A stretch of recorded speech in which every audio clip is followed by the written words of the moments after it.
মাগুরা পৌরসভায় ২০২৫ ও ২৬ অর্থবছরের জন্য ২৫ জুন বুধবার সকাল ১১টার সময় পৌরসভার আয়োজনে পৌরসভার মিলনায়তনে মাগুরা পৌরবাসীদের সাথে নিয়ে ৭১,৭১,৯৯,০২২ টাকা ২৬ পয়সার এই বাজেট ঘোষণা করেন মোহাম্মদ আব্দুল কাদের, প্রশাসক, মাগুরা পৌরসভা।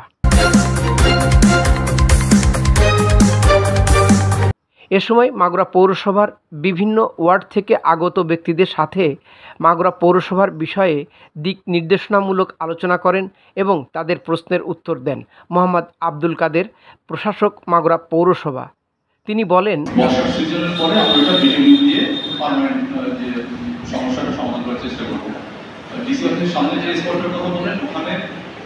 একটা পানিটা যেন না জমে থাকে এই জন্য আমরা সাময়িকভাবে একটা ব্যবস্থা করছি।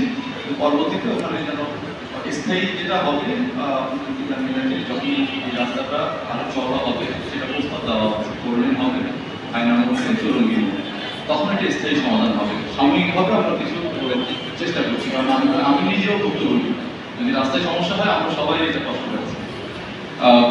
আর নতুন বাজারের যেটা, সেটাও আমরা ওইভাবে যাতে পানিটা যাতে ড্রেন পর্যন্ত চলে যেতে পারে সেটার জন্য আমরা ব্যবস্থা করব।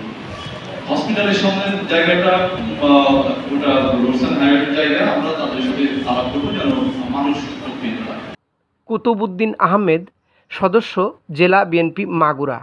তিনি বলেন, আজকে বাজেট অধিবেশনে আমি আমার ব্যক্তিগত পক্ষ থেকে এবং মাগুরা পৌরবাসীর পক্ষ থেকে আপনাদের সবাইকে আন্তরিকভাবে অভিনন্দন এবং শুভেচ্ছা জ্ঞাপন করছি।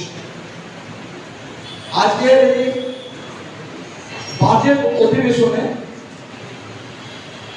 যিনি মাগুরা পৌরসভার দায়িত্বপ্রাপ্ত রয়েছেন, আমি ব্যক্তিগতভাবে মনে করি এই বাজেটটা সুন্দর এবং পরিকল্পিতভাবে হয়েছে বলে আমি আশা করি।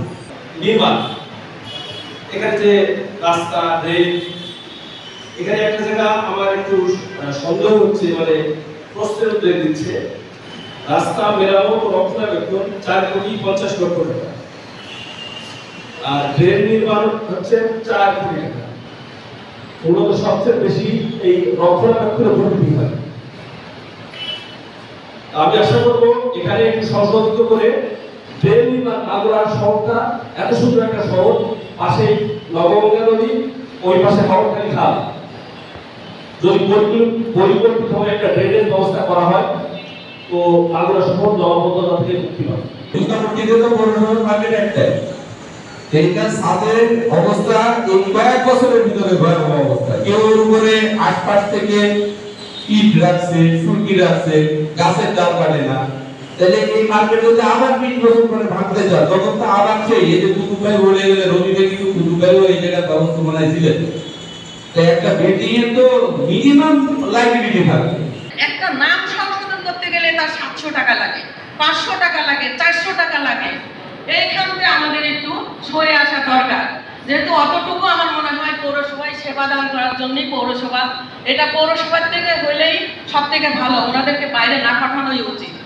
এ সময় অনুষ্ঠানে আরও উপস্থিত ছিলেন মোহাম্মদ আক্তার হোসেন, যুগ্ম আহ্বায়ক, জেলা বিএনপি মাগুরা; আলহাজ মাসুদ হাসান খান কিজিল, সদস্য, জেলা বিএনপি মাগুরা; অধ্যাপক ABM বাকের, আমির, জেলা জামায়াত ইসলাম মাগুরা; মোহাম্মদ তাজুল ইসলাম, উপপরিচালক, কৃষি সম্প্রসারণ অধিদপ্তর মাগুরা ও সদস্য, ৬ নং ওয়ার্ড কর্ম সম্পাদন সহায়ক কমিটি মাগুরা; আনাম ওয়াহিদুজ্জামান, নির্বাহী প্রকৌশলী, LGD মাগুরা ও সদস্য, ২ নং ওয়ার্ড কর্ম সম্পাদন সহায়ক কমিটি মাগুরা পৌরসভা; আব্দুল আওয়াল, উপপরিচালক, দা মহিলা বিষয়ক অধিদপ্তর মাগুরা ও সদস্য, ৫ ও ৮ নং ওয়ার্ড কর্ম সম্পাদন সহায়ক কমিটি মাগুরা পৌরসভা।